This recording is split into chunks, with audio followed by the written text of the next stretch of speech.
अस्सलामुअलैकुम। बिस्मिल्लाहिर्रहमानिर्रहीम। मैंने एक सवाल किया था, याद हो थोड़े दिन पहले आप सबको, कि इस्लाम में ज़कात का इतने बेहतरीन सिस्टम है कि कोई गरीब न रहे और कोई बेहाल न रहे, कोई कर्जदार न रहे, है ना। इतना बेहतरीन ज़कात का सिस्टम है।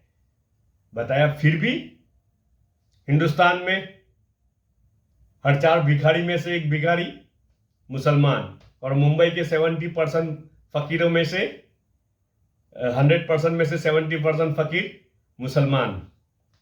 ये क्यों? और मुसलमान को देखो, कोई बड़े प्रोजेक्ट में नहीं है, कोई बड़ी फिल्म में नहीं है, कोई बड़े सेक्टर में नहीं है। उसकी इंप्रेशन कैसी बनी हुई है? ठेला वाला, पंचर वाला, है ना, लाड़ी वाला, ये उसकी इंप्रेशन है ना। क्राइम में देखो मुसलमान आगे, है ना, बुराई में देखो मुसलमान आगे, है ना। और ये क्राइम और ये बुराइयाँ, है ना, कहाँ से आती है? गुर्बत की वजह से आती है। क्राइम कहाँ से आते हैं? जी, क्राइम की बुनियाद है गुर्बत। क्राइम की बुनियाद, जी, क्राइम की बुनियाद है गुर्बत। और गुर्बत तो इस्लाम में है ही नहीं है। गुर्बत तो इस्लाम में है ही नहीं। ज़कात की सिस्टम ही इतनी सॉलिड है कि कोई गरीब ना हो। अब ज़कात की सिस्टम क्या है? ज़कात की सिस्टम यह है कि हर अमीर अपने नजदीक के गरीब रिश्तेदारों को जो ज़कात न निकाल सकता हो, उसके ऊपर इतनी मेहनत करे कि वो खुद ज़कात निकालने वाला बन जाए, और वो ये सिस्टम को, ये सिलसिले को आगे चलाए। वो उसके नजदीक के गरीब रिश्तेदार को पकड़े और उसको टारगेट बना के उसके ऊपर मेहनत करे और उसको ज़कात निकालने वाला बनाए। बस ये चेन और ये सिस्टम चालू रहे। नजदीक में कोई गरीब नहीं है, नजदीक के रिश्तेदारों में से, जस्ट लाइक भाई बहन में से कोई गरीब नहीं है, तो फिर आगे बढ़ो। फर्स्ट कजिन, है ना, फर्स्ट कजिन में से कोई गरीब नहीं है, सेकंड कजिन, जी, ये सिस्टम है इस्लाम का। सेकंड कजिन में कोई नहीं है, थर्ड कजिन, अरे कोई दूर दूर के रिश्तेदारों में कोई नहीं है गरीब। ना अब्बू के रिश्तेदार में, ना अम्मी के रिश्तेदार में, ना ससुराल के रिश्तेदार में कोई गरीब नहीं है।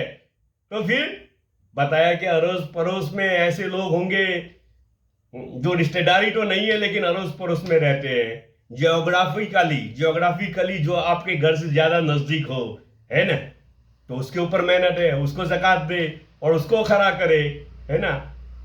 बताया कि समाज में दूर दराज कोई रिश्तेदार नहीं है लेकिन समाज में आपकी कम्युनिटी में है, बिरादरी में है, तो पहले उसको खड़ा करे, ताकि कम्युनिटी में, बिरादरी में, जिसे हम गुजराती में बोलते हैं समाज, समाज में कोई गरीब नहीं रहे, है ना।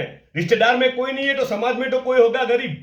समाज में भी कोई नहीं है तो फिर जान पहचान वालों को, अड़ोस पड़ोस वालों को, जो ना रिश्तेदारी में है ना समाज में है हमारे, लेकिन अड़ोस पड़ोस में है, हमारे घर से उसका घर नजदीक है। इस्लाम में यहां तक सचोट और सटीक, ऐसी सटीक मेजरमेंट बताया है मेहनत, मदद करने के लिए और मेहनत करने के लिए, गरीबी नाबूदी करने के लिए ऐसी सटीक सिस्टम बताई है। मेजरमेंट कैसा बताया? ऐसा सिंपल और सटीक मेजरमेंट बताया कि जिसका दरवाजा तुम्हारे घर के दरवाजे से ज्यादा नजदीक, वो पहला हकदार है आपकी मदद का, आपकी इमदाद का, आपकी मदद का और आपकी इमदाद का, वो पहला हकदार है। उसके ऊपर मेहनत की जाए। और इसी के सिलसिले में मैंने कल एक बात बताई थी, एक हदीस सुनाई थी कि मोमिन नहीं जिसका पड़ोसी भूखा सोए और वो पेट भरकर खाना खाए, ये आदमी मोमिन नहीं है ना। उसी की कड़ी है ये, उसी चीज की कड़ी है, गरीबी नाबूदी की कड़ी है ये। ज़कात सोशल इंफ्रास्ट्रक्चर को स्ट्रांग करने के लिए है, सोशल बाउंडिंग को बिल्कुल टाइट, है ना, फिट करने के लिए, जैसे एक दूसरे को जकड़ के पकड़ के सब रहे।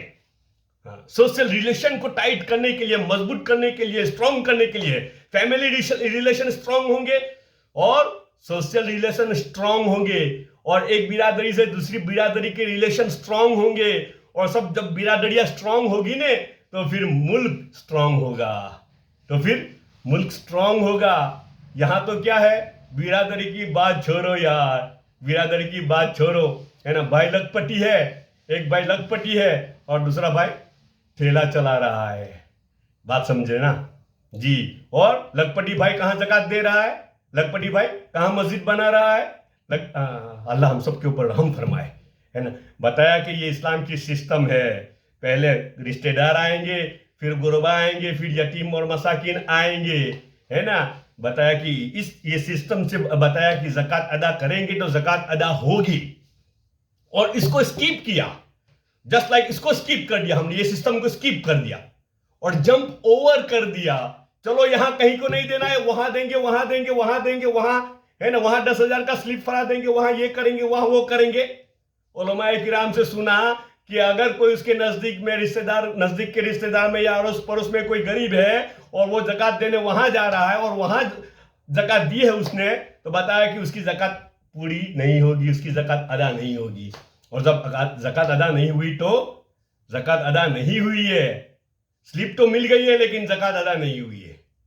स्लिप मिल गई है लेकिन जकात अदा नहीं हुई है। अब जकात अदा नहीं होगी तो अल्लाह की मदद नहीं है, अल्लाह का हुक्म टूटा है। अल्लाह का हुक्म टूटा है तो अल्लाह की मदद और नुसरत नहीं है। जितनी नमाज की वैल्यू है ना, ऐसे ही ज़कात की वैल्यू है। अकीमिस सलात, है ना, और कितनी जगह सलात के साथ ज़कात, वकीमुस ज़कात, अकीमुस सलात वकीमुस ज़कात, है ना। जहां नमाज का तज़किरा आया वहां ज़कात का भी तज़किरा आया है। हज और रोजा का तो बहुत कम तज़किरे आए हैं, हज और रोजे के तो बहुत कम तज़किरे आए हैं। नमाज सबसे ज्यादा तज़किरे नमाज के आए हैं और ज़कात के आए हैं। लेकिन वो बात इसी वजह से हम उसको नजरअंदाज कर रहे हैं और चलो भाई शॉर्टकट में काम पता दो, फला आए हैं, फला आए हैं, उनको स्लिप फरवा लो, उनसे ये कर लो, इनसे ये कर लो। और यहाँ रिश्तेदार बेचारे मेडिकल का बिल भरने के लिए पैसा नहीं है उनको, है ना, बच्चों की स्कूल का फीस भरने के लिए पैसा नहीं है उनके पास, और हम स्लिप फरा रहे हैं। क्या मसले हल होंगे इससे हमारे? क्या इंसानियत के मसले हल होंगे? मसले हल नहीं होंगे, मसले बढ़ेंगे जी, मसले हल नहीं होंगे। इससे मसले हल नहीं होते, इससे तो मसले बढ़ते हैं, इससे तो मसले बढ़ते हैं। दूसरी एक बात, कितनी ज़कात दे? अरे यार आपने तो ગયા વર્ષે લઈને આપેલી નહીં ને રિક્ષા, ज़काતના પૈસામાં જેટલો રિક્ષા લઈને આપેલી, નીચે લાવી વેચી મારી। अरे भाई रिक्शा बेच डाली तो क्या हुआ, इको लेके दे दे। 3 व्हील बेच मारी तो इको लेके दे दे यार, है ना। इको बेच दे तो क्या करे, अब दुकान खोल के दे दे। दुकान भी बेच मारे तो फैक्ट्री चालू करा दे, उसको फैक्ट्री का मालिक बना दे, 100 वर्कर उसके हाथ नीचे काम करने वाले बन जाए, ऐसा कर दे। आप बोलेंगे कैसी बात कर रहे हैं जी, माल उसी का है इसलिए कह रहा हूं, हक उसी का है, माल उसी का है, अल्लाह ने उसी को देने को कहा है, अल्लाह ने उसी को देने के लिए कहा है। तो अल्लाह ने कहा है वहां देंगे, अल्लाह की खुशनुदी पे अल्लाह के लिए दे रहे हैं ना, तो फिर अल्लाह कहते हैं वहां देना है ना। 500 हजार नहीं, 500 हजार, 2,000, 5,000 नहीं, उसको खड़ा करना है, उसको टारगेट बना के उसको खड़ा करना है। और जब ये सिस्टम टूटती है ना तो फिर समाज में बिगाड़ आता है ना। और हाल खाली समाज के हाल नहीं, इंसानियत बेहाल होती है, और आज इंसानियत बेहाल हुई है ना। एक मिसाल, जो सिस्टम टूटती है तो देखो अल्लाह ये सिस्टम को नहीं टूटे इसके लिए अल्लाह पाक खुद हरकत में। एक किस्सा सुनाता हूं आपको, फजाइल अमाल पार्ट 2 फजाइल सदकात में से एक किस्सा सुनाता हूं। इतवार है ना तो थोड़ा वो एक साथी ने उसामा दासू जी, उन्होंने उनकी डायबिटी के इतवार को थोड़ी ज्यादा तालीम हो जाए, है ना। देखो एक बात सुने, बहुत समझने की बात है। कलाम पाक की आयत है जिसका तर्जुमा है, और जो लोग तुम में दिन के एतबार से बुजुर्गी वाले और दुनिया के एतबार से वसअत वाले हैं, वो इस बात की कसम न खाए कि वो अहले कराबत को और मसाकिन को और अल्लाह की राह में हिजरत करने वालों को न देंगे, और उनको ये चाहिए कि वो माफ कर दे और दरगुजर कर दे। क्या तुम ये नहीं चाहते कि अल्लाह ताला तुम्हारे कसूरों को माफ कर दे? बस तुम भी अपने कसूरवारों को माफ कर दो, बेशक अल्लाह ताला गफूरुर रहीम है। अल्लाह पाक अपने हबीब सल्लल्लाहु अलैहि वसल्लम के जरिए से कलाम उतार रहे हैं और हमें कह रहे हैं, है ना। आयत का तर्जुमा फिर से पढ़ रहा हूं, तफसीर बाद में देखेंगे। और जो लोग तुम में बुजुर्गी वाले और दुनिया के एतबार से वसअत वाले हैं, वो इस बात की कसम न खाएं कि वो अहले कराबत को और मसाकिन को और अल्लाह की राह में हिजरत करने वालों को न देंगे, और उनको ये चाहिए कि वो माफ कर दे और दरगुजर कर दे। क्या तुम ये नहीं चाहते कि अल्लाह ताला तुम्हारे कसूरों को माफ कर दे? बस तुम भी अपने कसूरवारों को माफ कर दो, बेशक अल्लाह ताला गफूरुर रहीम है। अब तफसीर देख ले, क्या इंटरेस्टिंग फैक्ट है, बहुत इंटरेस्टिंग चीज है। ये आयत कब नाजिल हुई और किस बुनियाद के ऊपर ये आयत नाजिल हुई? क्या बात बनी थी कि अल्लाह पाक को ये आयत उतारनी पड़ी? सन 6 हिजरी में गजवा बनी मुस्तकिल के नाम से एक गजवा हुआ, जिसमें हजरत आयशा रदियल्लाहु तआला अन्हा भी हुजूर अक़दस सल्लल्लाहु अलैहि वसल्लम के हमरा थी। मां आयशा रदियल्लाहु तआला अन्हा भी आप वसल्लम के साथ गजवा में थे, उस सफर में शरीक थे। उनकी सवारी का ऊंट अलाहिदा था, उस पर हौडज था। ये अपने हौडज में रहती थी। जब चलने का वक्त होता, चंद आदमी हौडज को उठाकर ऊंट पर बांध देते। हौडજ એટલે પેલું આપણે કહે ને પેલું ડોલી જેવું બનાવેલું હોય ઊંટ પર ને એના પર સવાર બે ઉપર ઢાંકેલું બધું આજુબાજુની કવર પર નલ્લા રૂમ જેવું હોય ઊંટના ઉપર મૂકેલું હોય है ने, तो तीने हौडज के। बहुत हल्का फुल्का बदन था, उठाने वालों को इसका एहसास भी न होता था कि इसमें कोई है या नहीं, इसलिए कि जब चार आदमी मिलकर हौडज को उठाए, उसमें कमसिन हल्की फुल्की औरत के वजन का क्या पता चल सकता है। हस्बे मामूल एक मंजिल पर काफिला उतरा हुआ था। जब रवानगी का वक्त हुआ तो लोगों ने उनके हौडज को बांध दिया। ये उस वक्त इस्तिंजे के लिए तशरीफ ले गई थी। वापस आई तो देखा कि हार नहीं है जो पहने हुई थी। ये उसकी तलाश करने चल गई। मां आयशानो हार खोवाई गयो, गळाમાં પહેરેલો હાર ખોવાઈ ગયો। ફારિગ થઈને આવ્યો તો ખબર પડી કે હાર નથી, તો હાર ઓઢવા ચાલ્યા गेला। पीछे काफिला रवाना हो गया। ये तन्हा उस जंगल बयाबान में खड़ी रह गई। उन्होंने ख्याल फरमाया कि रास्ते में जब हुजूर सल्लल्लाहु अलैहि वसल्लम को मेरे न होने का इल्म होगा तो आदमी तलाश करने इसी जगह आएगा।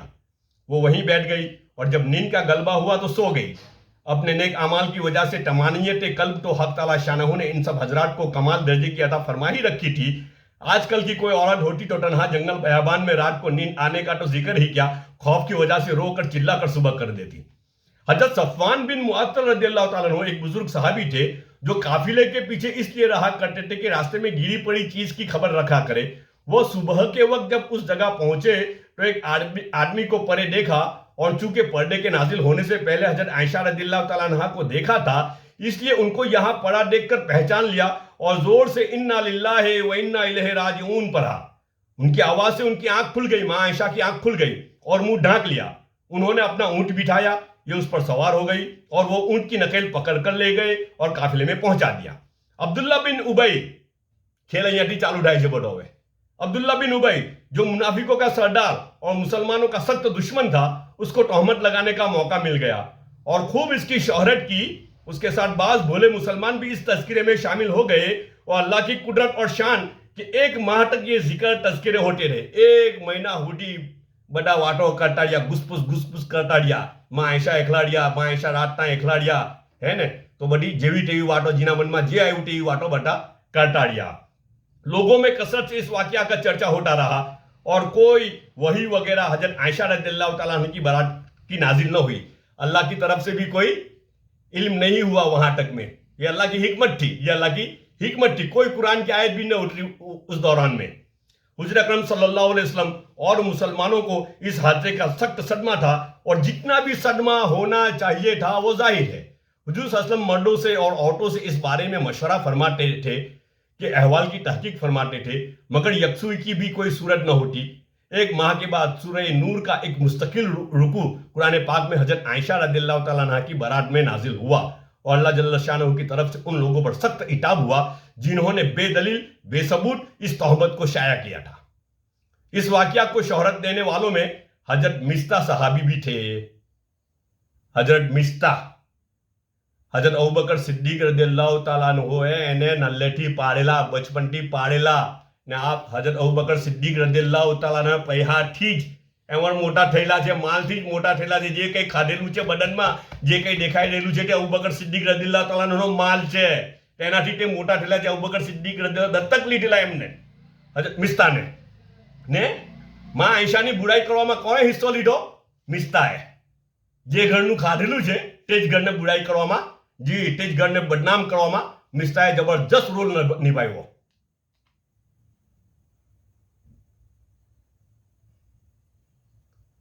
हजरत मिस्ता रदियल्लाहु ताला एक सहाबी भी थे जो हजरत अबू बकर सिद्दीक रदियल्लाहु ताला अन्हु के रिश्तेदार थे और हजरत अबू बकर रदियल्लाहु ताला अन्हु उनकी खबरगिरी और इयानत फरमाया करते थे। इस तोहमत के किस्से में उनकी शिरकत से हजरत अबू बकर रदियल्लाहु ताला अन्हु को रंज हुआ और होना भी चाहिए था कि उन्होंने अपने होकर बेतहकीक बात को फैलाया। इस रंज में हजरत अबू बकर सिद्दीक रदियल्लाहु ताला अन्हु ने कसम खा ली कि मिस्ता की इयानत न करेंगे। હવે પછી नो मोर नाउ, હવે પછી મિસ્તાને મદદ नहीं करूं, હવે પછી મિસ્તાને મદદ नहीं करूं। આ સુધી તેને પાળીને ઉછેર્યો ને એને આવું કર્યું, મારી છોકરીને બદનામ કરી, મારી છોકરીને બદનામ કરવામાં કંઈ બાકી નહીં રાખ્યું એણે। હવે પછી ને કોઈ મદદ નહીં કરું, कसम खा ली हजरत मिस्ता ने। हजरत अबू बकर सिद्दीक रज़ियल्लाहु ताला अन्हु ने जब कसम खा ली, इस पर यह आयत शरीफा नाजिल हुई। जो आयत हमने पहले पढ़ी ना, वो आयत इस पर नाजिल हुई है, जो ऊपर लिखी गई। रिवायत से मालूम होता है कि हजरत अबू बकर सिद्दीक रज़ियल्लाहु ताला अन्हु के अलावा बाज दूसरे सहाबा रज़ियल्लाहु ताला अन्हु ने ऐसे लोगों की यानत से हाथ खींच लिया था जिन्होंने इस तोहमत के वाकये में ज्यादा हिस्सा लिया था। हजरत आयशा रज़ियल्लाहु फरमाती है कि मिस्ता रज़ियल्लाहु ताला अन्हु ने इसमें बहुत ज्यादा हिस्सा लिया, और हजरत अबू बकर सिद्दीक रज़ियल्लाहु ताला अन्हु के रिश्तेदार थे, उन्हीं की परवरिश में रहते थे। जब बारात नाजिल हुई तो अबू बकर रज़ियल्लाहु ताला अन्हु ने कसम खा ली कि इन पर खर्च न करेंगे। इस पर यह आयत वलायात अली नाजिल हुई, और आयत शरीफा की नाजिल होने के बाद हजरत अबू बकर रज़ियल्लाहु ताला अन्हु ने उनको अपनी परवरिश में क्या किया, जो अल्लाह ने सिस्टम मिस्ता अबू बकर सिद्दीक रज़ियल्लाहु ताला जिंदा दिल मानस होता, शेर दिल मानस होता, बहादुर मानस होता, लुटावा वाला मानस होता। मान ले संगड़ी ने राखवा वाला नहीं हटा, मान ले लोगों पर लुटावा वाला मानस होता, लोगों के ऊपर लुटाने वाले थे ये। तो अब मिस्ता के ऊपर तो कसम खा ली कि मिस्ता को ऊपर माल नहीं लुटाऊंगा, मिस्ता को मदद नहीं करूंगा, लेकिन उनकी फितरत, अबू बकर सिद्दीक रज़ियल्लाहु फितरत तो ये थी कि ये माल लुटाए बगैर रहेंगे नहीं। जब ये मिस्ता रिश्तेदार है उसके ऊपर नहीं लुटाएंगे तो रिश्तेदार को छोड़ के दूसरों पर लुटाएंगे, लेकिन लुटाएंगे तो सही। बस ये सिस्टम है जो मैं कहना चाहता हूं। ये अल्लाह का निजाम पूरा हरकत में आ जाता है। अल्लाह का निजाम हरकत में आ जाता है। अल्लाह की चाहत से स्कीप करके मदद होगा। अल्लाह की चाहत है रिश्तेदारों को मदद करो। अल्लाह की चाहत क्या है, तुम्हारे नजदीक के रिश्तेदारों को मदद करो, उसमें कोई गरीब नहीं है तो फिर आगे बढ़ो। यहां सिस्टम टूट रहा है, अल्लाह की चाहत टूट रही है। ज़कात का सिस्टम की जो बुनियाद है, जो मकसद है, वो मकसद यहां छूट रहा है ना। अल्लाह की सिस्टम पूरी हरकत में, अल्लाह का निजाम पूरा हरकत में। और कलाम पाक की आयत लेके हजरत जिब्राइल अलैहिस्सलाम आप सब उनके पास आते हैं, है ना, पूरा कलाम उतर रहे हैं, और कयामत तक ये कलाम पढ़ा जाएगा, कयामत तक ये आयत पढ़ी जाएगी, और कयामत तक के लिए सबक है कि माल अपने रिश्तेदारों के लिए है, अपने करीबी रिश्तेदारों के लिए है। करीबी रिश्तेदार में कोई नहीं है तो दूर के रिश्तेदार में कोई नहीं है तो अपने समाज में, सोसाइटी में, हाँ, और समाज में सोसाइटी में भी कोई नहीं है तो जियोग्राफिकली अपने घर से नजदीक कौन है जो बेहाल है, बेसहारा है। ये ज़कात का मकसद है, इससे गरीबी नाबूद होगी।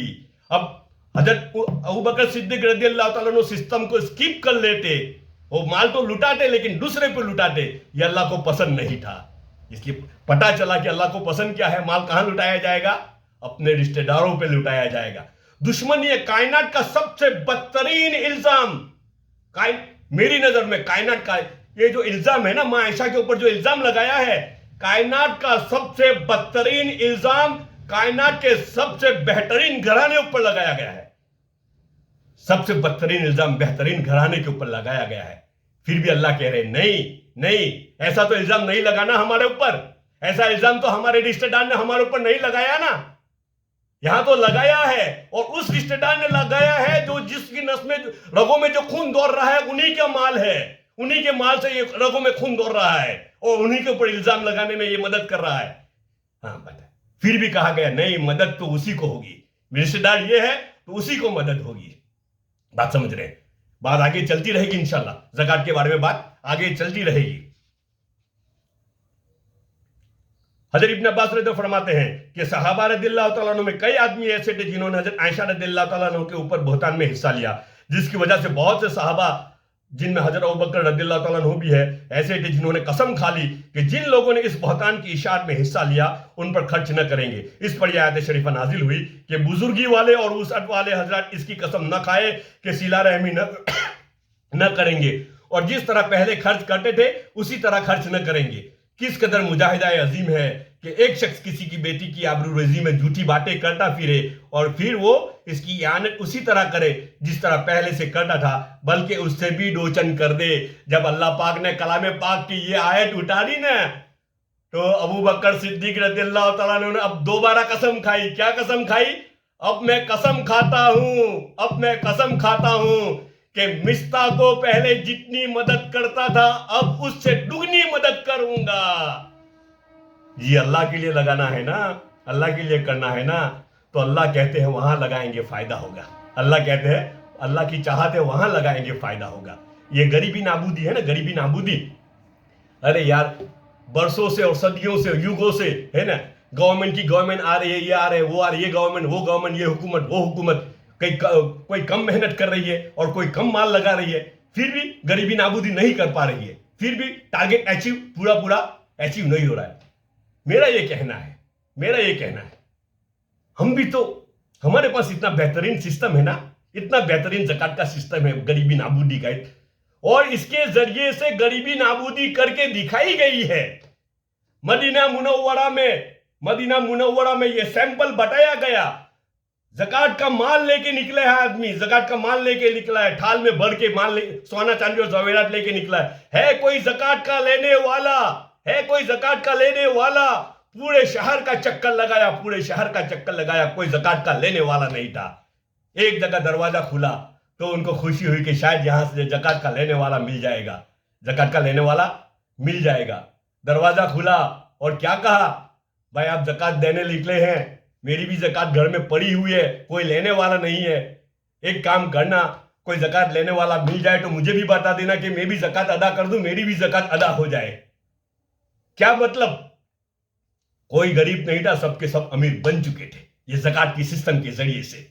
ज़कात की सिस्टम तो वही है हमारे पास, और ज़कात तो इतनी ही निकलती है, और बल्कि उससे ज्यादा निकलती है, आगे बात चलती रहेगी, आप चौंक जाओगे कितनी ज़कात निकलती है ना, पूरा का पूरा मुल्क खड़ा हो जाए इतनी ज़कात निकलती है। लेकिन फिर भी पंचर वाला देखो तो मुसलमान, ठेले वाला देखो तो मुसलमान, मजदूर टपका देखो तो मुसलमान, कोई बड़े प्रोजेक्ट में है ही नहीं, ज़कात तो इतनी बड़ी निकल रही है, इतनी सब निकल रही है, जा कहां रही है, रिश्तेदारों को मिल नहीं रही है, गरीब फैमिलियों को मिल नहीं रही है, निकालने वाले तो निकाल रहे हैं, लेकिन जा कहां रही है। बहुत सोचने की बात है, हमारी भी तो कोई जिम्मेदारी है ना, हम हिंदुस्तान में 15%, 10%, 20% जो भी कुछ हो, ये अलग इश्यू है, जो भी कुछ हो, लेकिन इतना योगदान तो हम कर सकते हैं कि मुस्लिम बिरादरी में कोई गरीब न रहे, इतना तो सरकार का बोझ हम हल्का कर सकते हैं हमारी सिस्टम के जरिए से। 15% काम सरकार का कम हो जाएगा, 15% सरकार का खर्चा कम हो जाएगा, और 15% देश को ग्रोथ मिलेगा, 15% देश की इकोनॉमी को बूस्टर मिलेगा। बात समझ रहे हैं, ये बात कोई इकोनॉमिस्ट हो ना, इकोनॉमिस्ट जिन्होंने इकोनॉमिक्स का स्टडी किया हो वही समझ पाएगा कि कितना बड़ा बूस्टर मिल सकता है। 15% भी काबू में आ जाए तो बात आगे चलती रहेगी इंशाल्लाह। अल्लाह पाक हम सबको कहने सुनने से ज्यादा अमल की तौफीक अता फरमाए। सुभान अल्लाहि व बिहम्दिही, सुभानक अल्लाहुम्मा व बिहम्दिका, नशहदु अल्ला इलाहा इल्ला अंता, नस्तगफिरुका व नतूबु इलैक। सुभान रब्बिका रब्बिल